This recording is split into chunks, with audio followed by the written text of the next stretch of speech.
Programa Plenitude, com Iraci Campos. Por que tantas pessoas se sentem tão desconectadas, tão fora do ar, mesmo tendo uma lista cheia de compromissos no seu dia a dia? Pois é, para falar sobre isso, eu sou Iraci Campos e o nosso programa Plenitude vem falar sobre vazio existencial. E a nossa convidada de hoje é a querida Larissa Chaves. Ela é psicóloga, palestrante e vem bater um papo muito gostoso aqui com a gente. Seja bem-vinda ao Plenitude, Larissa. Muito obrigada, Iraci. É uma alegria estar aqui, é uma alegria participar e conversar sobre esse tema tão importante. Afinal de contas, Larissa, o que vem a ser o vazio existencial que tantas pessoas falam, ficam angustiadas e não sabem por quê? E, na verdade, às vezes a pessoa tem uma agenda cheia de compromissos, e trabalha, e criança, e família, e aí você fala, como é que ela arruma tempo para ter o vazio existencial? Como que é isso? Esse vazio existencial, que hoje a gente utiliza esse termo, né, um termo da atualidade, mas quando a gente para estudar um pouquinho, a gente percebe que em outras épocas já existia esse vazio existencial, mas em cada época existe talvez um nome diferente, uma forma diferente de lidar com aquilo, uma conjuntura, um zeitgeist diferente. Mas quando a gente falava, por exemplo, talvez há décadas atrás, no século passado, sobre a melancolia, sobre a angústia existencial, de certa forma era desse vazio existencial que nós também estávamos falando, mesmo num tempo diferente, numa cultura diferente. O vazio existencial a gente pode definir como uma ausência do si mesmo, não uma ausência do ego, uma ausência do eu de agora, da personalidade atual, mas uma ausência, uma desconexão do si mesmo, do eu profundo, uma desconexão em última instância de quem nós realmente somos e logo uma desconexão do nosso Pai. Ou seja, a pessoa ela não se identifica com aquela personalidade que ela está vivenciando hoje, aqui agora. Ela não consegue se integrar naquele meio em que ela está transitando e, na verdade, ela sente-se vazio, talvez de um passado, de uma saudade, de coisas que ela conseguiu vivenciar intensamente e hoje, tipo assim, eu estou um estranho no ninho. Né? Pode ser isso, né? Essa é uma das causas, digamos assim, uma das causas, inclusive, que quando a gente lê aquele texto que eu gosto muito, que está no Evangelho segundo o Espiritismo, sobre a melancolia, tem um quadro muito semelhante a esse que você acabou de descrever. O espírito reencarnado que se sente prisioneiro e que vive aquela angústia existencial, aquela sensação de vazio, de falta, de saudade que tem a ver com o seu passado espiritual. Mas há também um outro tipo de vazio existencial que é de certa forma até oposto, que tem a ver com uma hiperidentificação com a personalidade atual. Então nós somos espíritos, a nossa razão de existir é enquanto seres espirituais.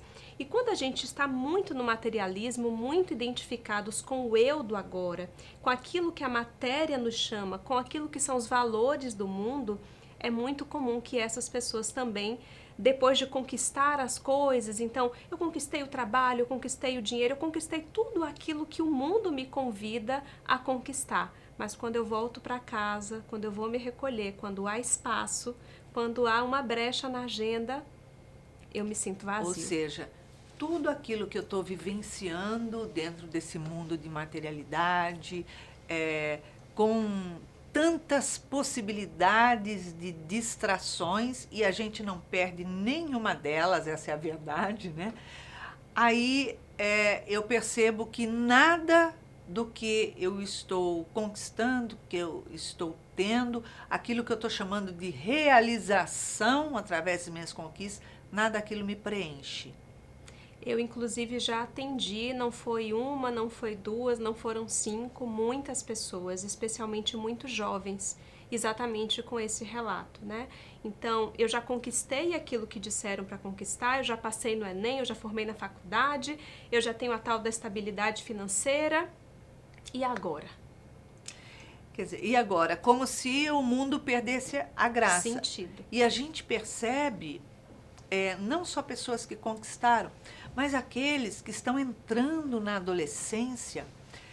Eu atendi uma menininha de 4 anos e ela falava assim,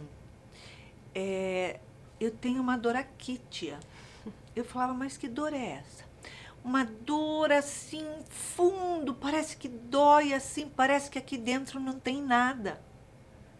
Eu falava, e o que você sente? Aquela dor, eu amo a mamãe, eu amo o papai, mas não tem graça.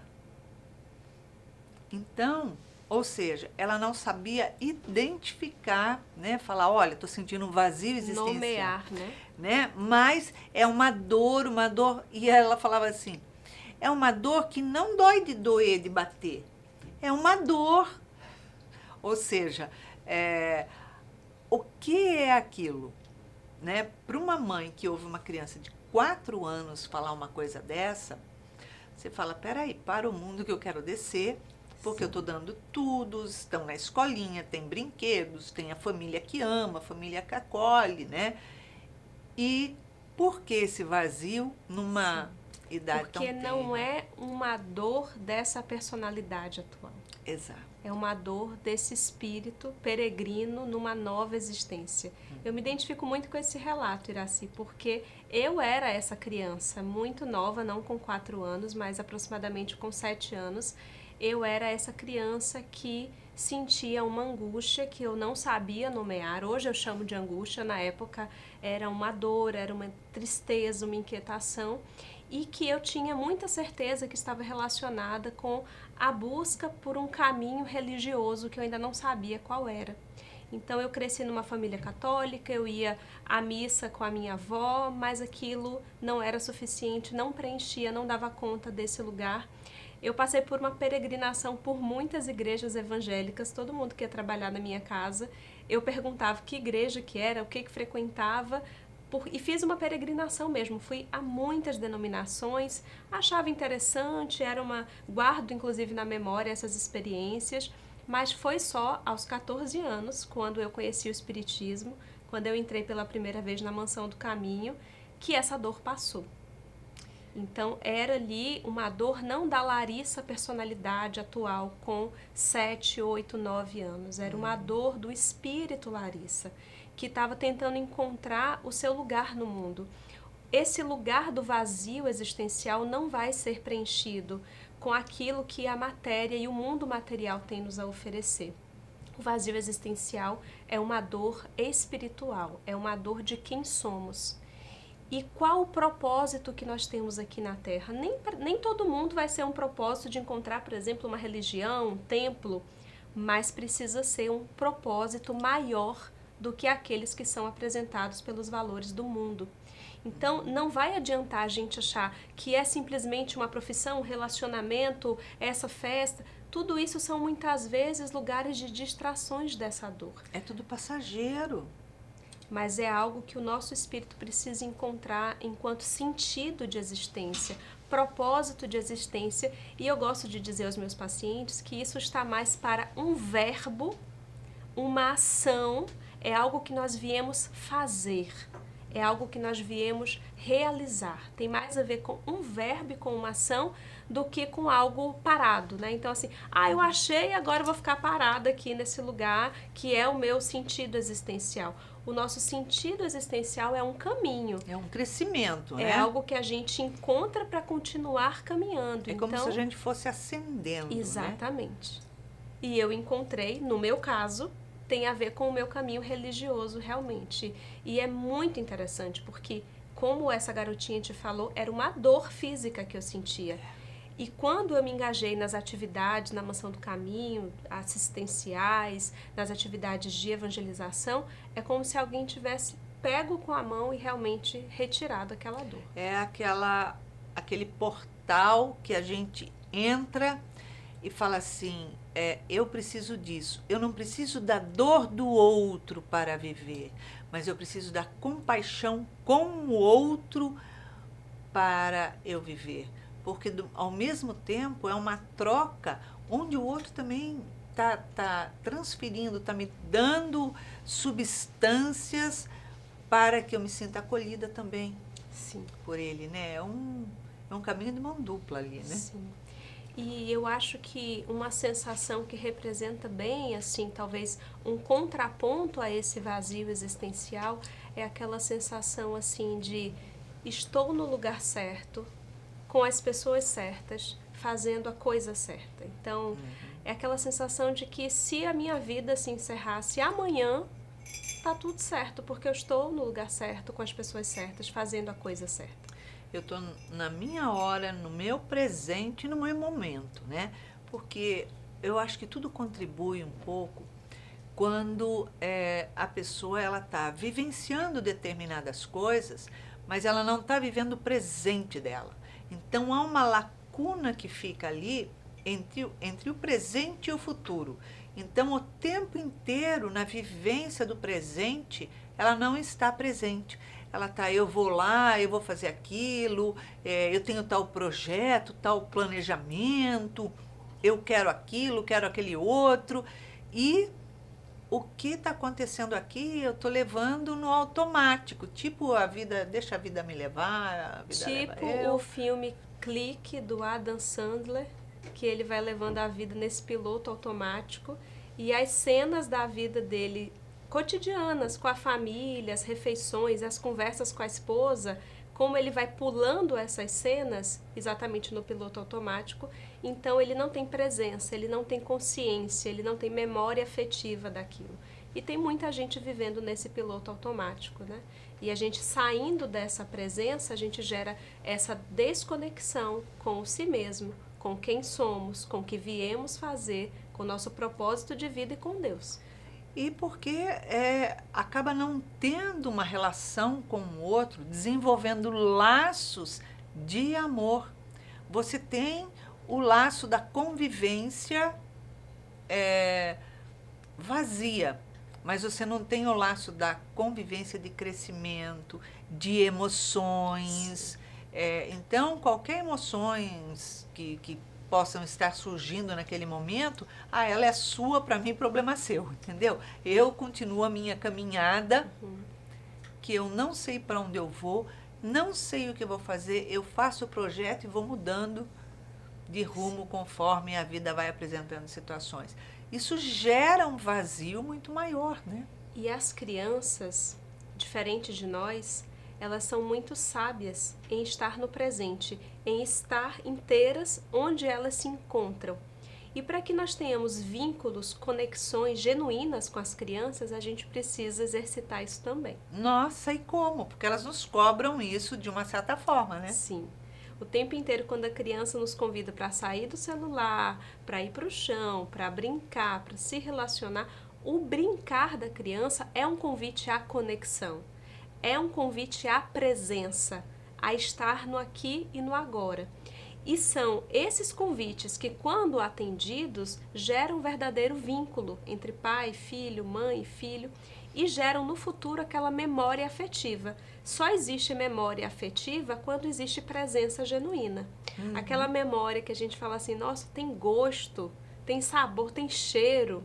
Isso a gente é uma não memória esquece, afetiva. né? Porque a gente estava tão presente para comer aquele bolo de chocolate que a avó fazia num dia de chuva, que a gente lembra do cheiro da chuva, do cheiro do bolo, da temperatura, da textura. E para isso a gente estava presente. E se nós queremos sair desse vazio existencial ao encontro de quem realmente somos e do que viemos fazer enquanto seres espirituais, filhos de Deus, precisamos ter essa presença e precisamos dessa conexão. Como que eu vou me conectar com Deus em oração se eu não estiver presente de verdade? Pois é, porque aí naquele momento eu não estou me conectando com Ele. Na verdade, eu estou me conectando com as palavras vazias. As palavras vazias. Decoradas, de nada para lugar nenhum. E é a mesma coisa de recitar uma poesia. Você já decorou a poesia, você repete, feito uma matraca, pronto, acabou, mas você não sentiu o valor dela, a presença dela, né? Eu costumo dizer que nós impedimos a aproximação de Deus, de Jesus na nossa vida, porque na verdade Ele está presente, mas nós não aceitamos a sua presença, porque a gente não deixa Ele entrar dentro da gente. Aí quando a água bate no traseiro, que a situação aperta, as dificuldades naturais do nosso dia a dia, aí a gente fala, não, eu preciso da espiritualidade, eu preciso me conectar com Deus, eu preciso... Mas dura geralmente aquele pouco tempo. E aí a gente percebe a importância da dor enquanto professora. Porque eu acredito que a maioria de nós, Iraci, se parar para lembrar assim de um momento de muita dor, de luto, às vezes uma pessoa que você ama no hospital, uma situação assim de desespero, provavelmente foi uma das preces mais verdadeiras e presentes que a gente já fez. É verdade. Quando a gente está desesperado, eu me lembro inclusive, a Iraci sabe, né, que eu tenho 3 filhas, e as gêmeas estão com 2 anos e meio, que são as mais novas. Quando eu estava no final da gestação das gêmeas, eu tive uma trombose venosa profunda na perna esquerda. Meu Deus! E eu fui para UTI com 35 semanas de gestação. Ai, e Jesus. fiquei depois assim em observação. E eu fiquei, foi uma experiência tão impactante, porque eu não estava esperando viver nada daquilo, né? Nossa, E, você de está num repente, outro momento exatamente, de alegria, né? de vida, de planos receber. futuros. E aí, de repente, eu estava correndo risco de vida, sem saber se eu tinha tido uma embolia, uma coisa assim. E os médicos me falaram, assim, todos os riscos e tudo. E eu lembro que talvez eu nunca tenha feito uma prece tão presente. Cada célula, cada partícula do meu corpo material estava naquela prece. Uma prece que eu falava assim, eu quero criar as minhas filhas, eu não sei o que eu combinei, vamos recalcular a rota, eu assino outro contrato, se eu achei que ok, que eu ia desencarnar agora, não, eu tava agora, muda tudo, tá? Eu quero ficar. Então, esse tipo de prece, fruto de algo que a gente está sentindo de verdade, que a gente não tem medo de pedir, porque você está tão desesperado que você pede, implora, clama. É uma prece que a gente... Com toda a força do seu ser, do seu âmago, você bota ali, assim. A intensidade dessa prece é diferente, né? Tem um capítulo do André Luiz sobre preces refratárias, que são essas preces que têm ali um alcance tão pequeno. Não passa o telhado da casa. Não passa o telhado da casa. E nesse caminho do que a gente está trabalhando aqui, né? Nesse caminho talvez contrário ao vazio existencial, nesse caminho que é o do sentido existencial, nós precisamos de preces com presença, com conexão, em que a gente consiga colocar ali a senha para acessar o Wi-Fi divino, digamos assim. Exatamente, porque ele está o tempo inteiro conectado com a gente, mas a gente... A rede está aberta, né? A nossa conexão, ela cai o tempo inteiro, ela é fraca. Quando você vê lá, rede fraca, você fala, é a minha. E é assim, porque, na verdade, quando as coisas estão normais, estão bem, a gente tem dificuldade de fazer prece. A gente distrai. Não, distrai. Olha, 60 segundos, 1 minuto, nesse 1 minuto que você está orando, que você está conectada, o seu pensamento faz sempre... Você escuta um barulhinho, você... Será que foi minha filha que caiu, fez alguma coisa? Será que... né? Sim. E quando a gente está em dor, a gente se caiu, levanta, a porta bateu, não faz mal. Você tem linha direta. Exatamente. Mas só quando a dor bateu. Tem também uma frase de Joana que eu gosto muito, tem a ver com o que a gente está falando, que ela diz assim, muitas vezes nós, na oração, falamos com Deus o que a gente quer falar com Deus. E depois a gente não faz silêncio para escutar a resposta. Então isso é um outro aprendizado também. para manter esse vínculo e essa conexão, para que a gente tenha um relacionamento com Jesus, um relacionamento com Deus. E em qualquer relacionamento tem a parte que a gente fala, tem a parte que a gente abre o nosso coração e tem a parte que a gente precisa fazer silêncio e permanecer. Silenciar a mente para ouvir o sussurro dele na nossa mente falando, né? Isso é extremamente importante.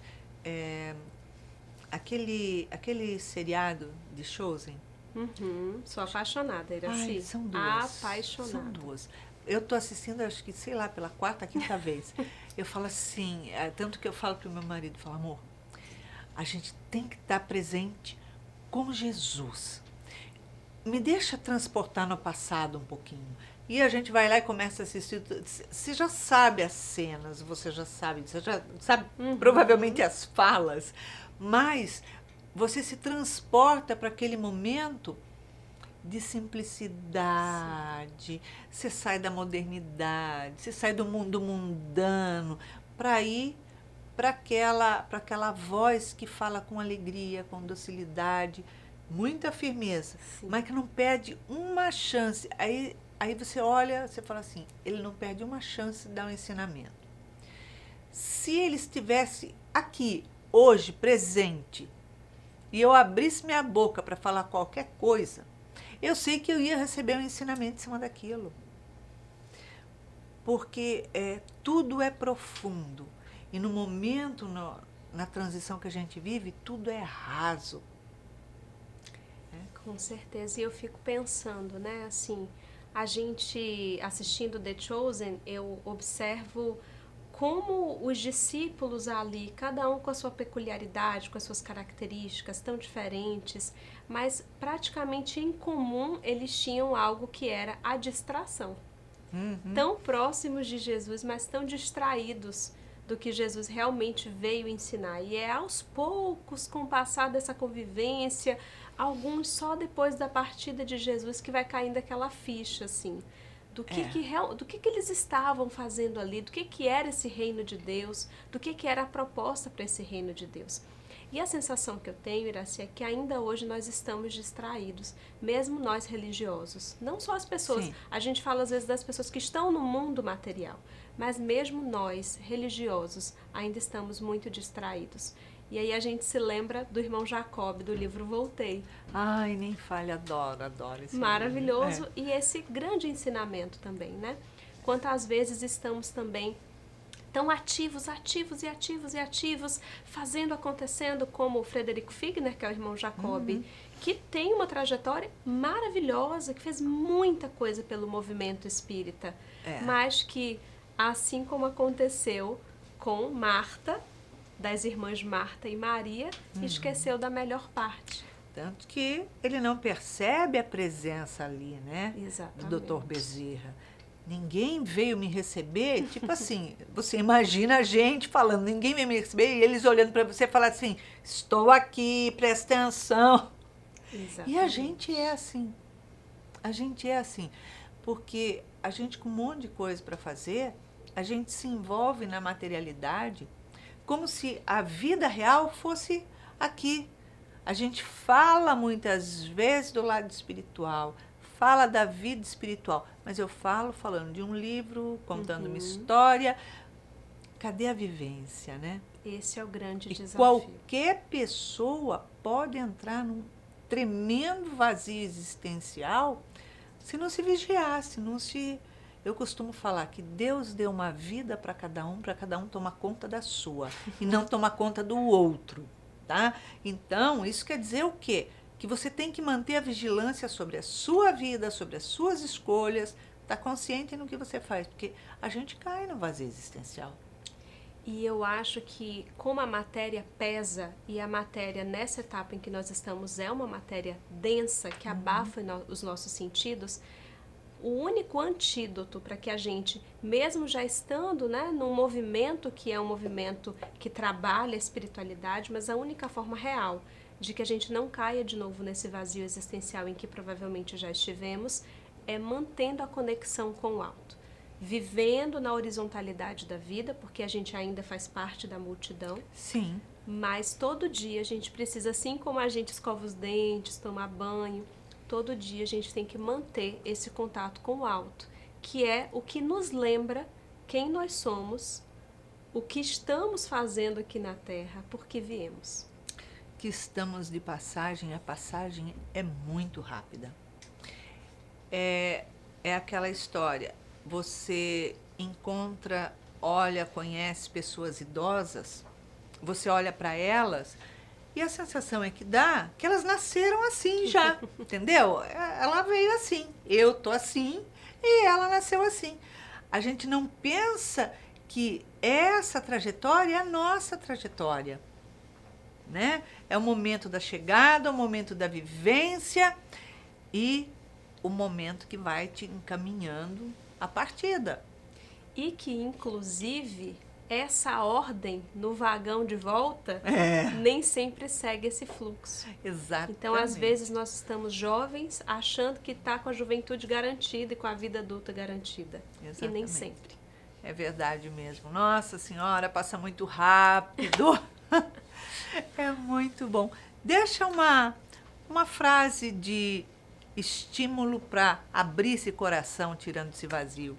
Com certeza. Eu acho que a melhor frase, né, o melhor conselho que eu posso deixar aqui, com base no Espiritismo, com base nessa nossa conversa, é que a gente possa ter um momento diário, assim como a gente faz tantas coisas, que a gente abra espaço para ter um relacionamento com Jesus, para ter um relacionamento com Deus, para fazer as nossas orações, abrir o nosso coração e fazer silêncio o suficiente para escutar a resposta. É isso aí. Larissa, obrigada pela sua presença. Eu que agradeço. Uma alegria ter você aqui. Então, a gente pode sim viver o presente constantemente, se libertar do vazio espiritual, do vazio existencial, para nos conectarmos com o espiritual. Jesus sempre presente em nossas vidas. Então, quando voltamos o nosso pensamento a Ele, em oração, buscando sentir aquela presença, aquele acolhimento, tenha certeza, Ele está, Ele te abraça, Ele te acolhe. Observe os sinais que Ele apresenta na sua vida. Então, que você tenha uma semana de muita paz, muita plenitude e alegria de viver. Beijinho carinhoso e até a próxima semana.